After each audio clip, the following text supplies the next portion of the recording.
রত্না দেবীর কথায় সবার সামনে মিথ্যে সাক্ষী দিয়ে সূর্যকে ফাঁসিয়ে দেওয়ার আগেই হাতে নাতে ধরা পড়ল শালিনী। হ্যাঁ বন্ধুরা, আমরা এমনটাই দেখতে পাবো অনুরাগের ছোঁয়া ধারাবাহিকের আগামী পর্বগুলোতে। বিস্তারিত জানতে আমাদের চ্যানেলটি সাবস্ক্রাইব করে ভিডিওটি না টেনে শেষ পর্যন্ত দেখতে থাকুন।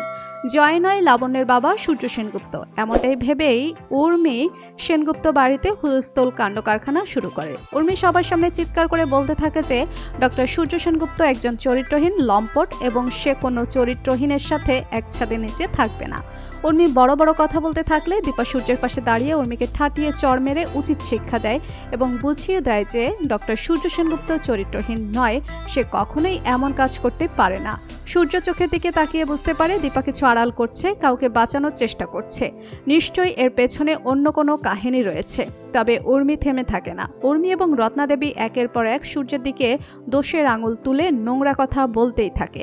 ঠিক তখনই রুদ্রমূর্তিতে বাড়িতে ঢোকে রূপা। রূপা উর্মির দিকে আঙুল তুলে বলে, খবরদার যেন আমার বাবাকে বাজে কথা না বলা হয়।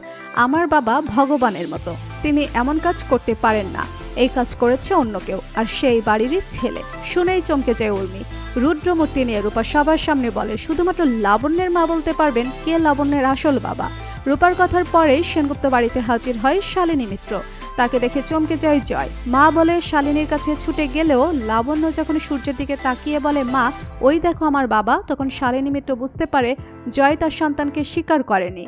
সূর্য তো তার সন্তানের বাবা নয়। তবে রূপা যখন জয়ের দিকে দোষের আঙুল তুলতে থাকে তখন দীপা একসময় রূপাকে চড় মেরে বলে, সব জায়গায় সব কথা বলা যায় না, স্থানকাল পাত্রভেদে কথা বলতে হয়।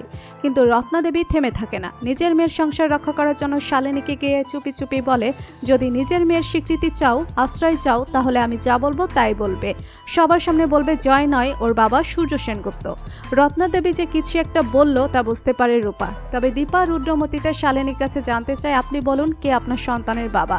একজন মা বলতে পারেন তার সন্তানের বাবাকে, আপনি বলুন। জয় খুব ভয় পেয়ে দাঁড়িয়ে থাকে। ঠিক তখনই শালিনী মিত্র ভাবতে থাকে যদি সে সত্যিটা বলে তাহলে তার মেয়ের কি হবে। তার মেয়েকে বাড়ি থেকে সবাই তাড়িয়ে দেবে, তার মেয়েকে তার বাবা কোনোদিনই স্বীকার করবে না। এইসব ভেবে শালিনী আঙুল উঁচু করে সূর্যের দিকে দেখিয়ে বলে, সূর্য সেনগুপ্ত আমার সন্তানের বাবা। শুনেই চমকে যায় দীপা, চমকে যায় রূপা। রূপা বুঝতে পারে ভয় পেয়ে হয়তো শালিনী মিথ্যে কথা বলছে। তাই প্রচন্ড ক্ষেপে গিয়ে রূপা শালিনী মিত্রকে বলে, আপনি সত্যি কথা বলুন, কারো ভয়ে মিথ্যা বলবেন না। ছোট লাবণ্য সেনগুপ্ত বাড়ির মেয়ে এবং সে সেনগুপ্ত বাড়িতেই বড় হবে। রূপা রুদ্রমূর্তি নেয় এবং শালিনী মিত্রকে বলে, আমি কিন্তু পুলিশ ডাকবো, ডিএনএ টেস্ট হবে, আসল বাবাকে সেটা সবাই জানতে পারবে। শালিনী মিত্র কাঁদতে কাঁদতে বলে, আমাকে মাফ করে দিন, আমি ভুল বলেছি, আমি ভয় পেয়ে ভুল বলেছি।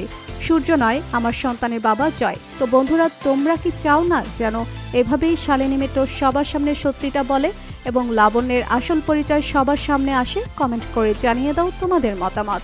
আর আমাদের চ্যানেলে নতুন হয়ে থাকলে চ্যানেলটি সাবস্ক্রাইব করে রাখো যেন অনুরাগের ছোঁয়া ধারাবাহিকের আগামী পর্বের আপডেট সবার আগে পৌঁছে যায় তোমাদের কাছে। ধন্যবাদ সবাইকে।